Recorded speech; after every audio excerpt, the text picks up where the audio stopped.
But I would say things that I had stock phrases like, let me think about that, I'll get back to you. Or actually, that doesn't work for me. And that's a powerful one. That doesn't work for me. People in response to that go, oh, okay, right. Well, how about this? They will literally compromise for you.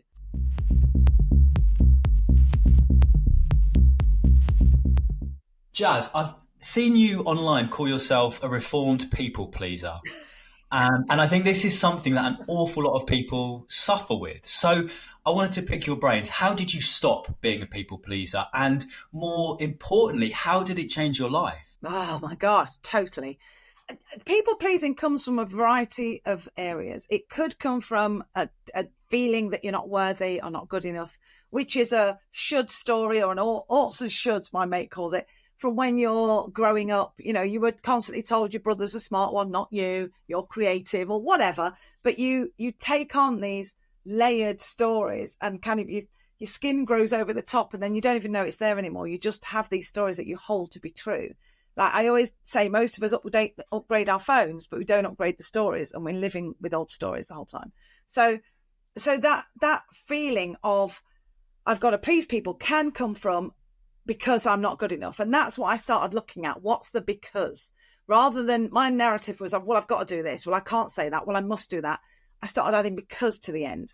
And then suddenly it didn't make sense. Well, I've got to make 800 fairy cakes for the school fete because if I don't, I won't be a good mum. No, that doesn't make sense. Because if I don't, other people will think I can't bake. Well, that's true. What do I care? Because if I don't, well, no one dies. So actually, do you know what I mean? And so I had to actually, it's a Jaz hack. I had to work it through. I just added the word because to the end and see what. And at the beginning it was, I have to do this because if I don't, people will think this of me. But, at the end of the day, there are thousands and thousands of stories about who I am and what I do.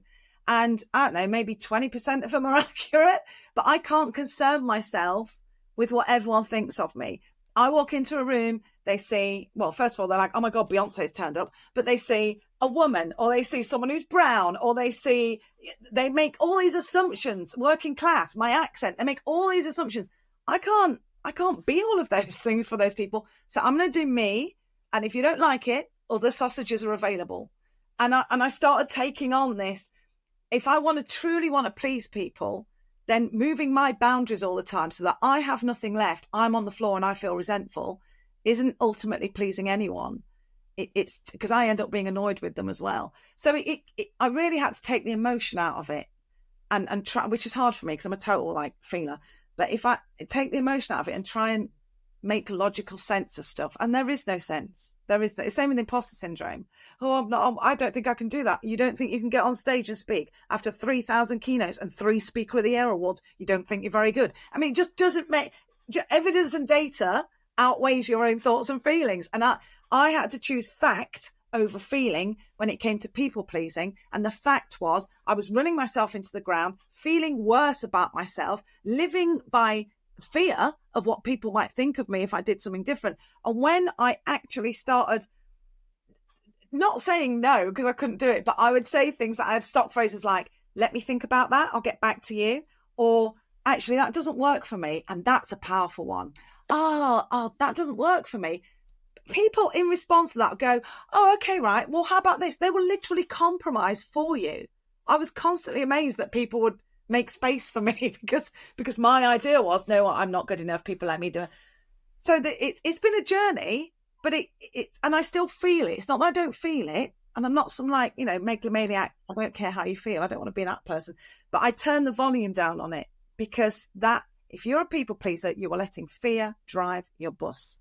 Fear of what people think, say, do about you drive your bus. And fear is not your driver. That's like giving a 6-year-old access to a double-decker and they don't even know the way to Tesco's, and you're like, have at it. It's a 3-ton killing machine. You do not put a child in charge of that.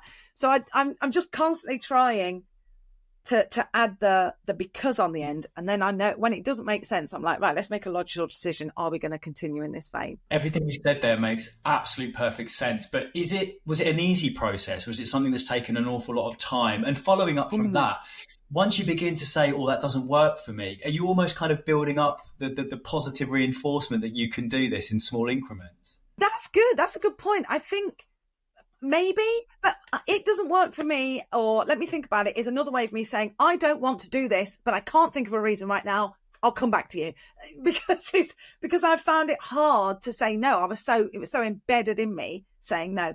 And it wasn't an easy process, but I have tried being in pain. Brené Brown talks about the discomfort of saying the 40 seconds of discomfort of saying, no, I don't want to do that, as opposed to the 4 hours of resentment that you feel when you've said yes.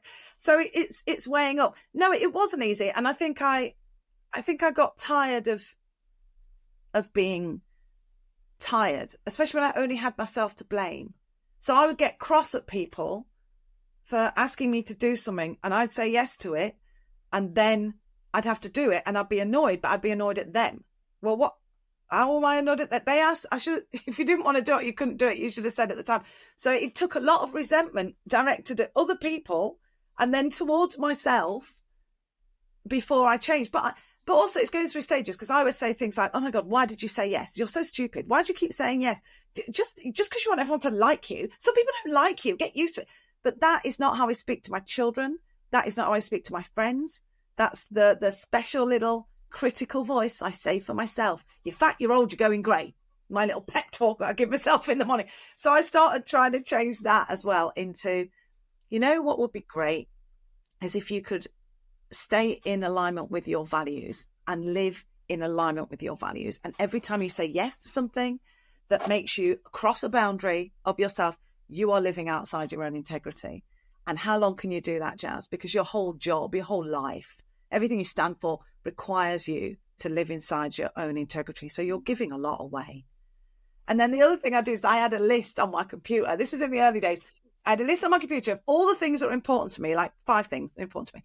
And when people asked me to do something, I looked at that list. Is it on the list? Is it in the line? So it had like my vision and my mission. And at the time I was a literacy consultant. It was like making sure kids leave primary school with the ability to read, write and spell. I mean, most of them leave with the ability to mummify a dead Egyptian should the need ever arise, but they struggle with literacy. So that was one of my big missions. And then I put things on like Will Smith was on the list, right? I like Will Smith. My husband, he was under Will Smith, but he was on the list. My kids, they were probably a bit higher. These things were on the list. So I would consult it. I'd look at it and go, yep, that's got nothing to do with anything on this list that I've said is important to me. So it's an easy no, because it doesn't. So it's not me making the decision. It's the list. It's not my rules. It's the list. So I would try and find another way. And gradually I got down to, you know what? I'm Marmite, and you're going to either like me and lick me or leave me. And I'm happy with all of those because I can't function outside what I can do. And I've got so much more done and made so much more impact personally and had professionally gone through the roof since I have started not trying to please people. I literally have got a t-shirt that says other sausages are available. I refer you to my breasts. That's, it's like, but you have to get there, and it's a journey. And I don't think I've finished. I think I still find myself like, why have I said I'm going to do that?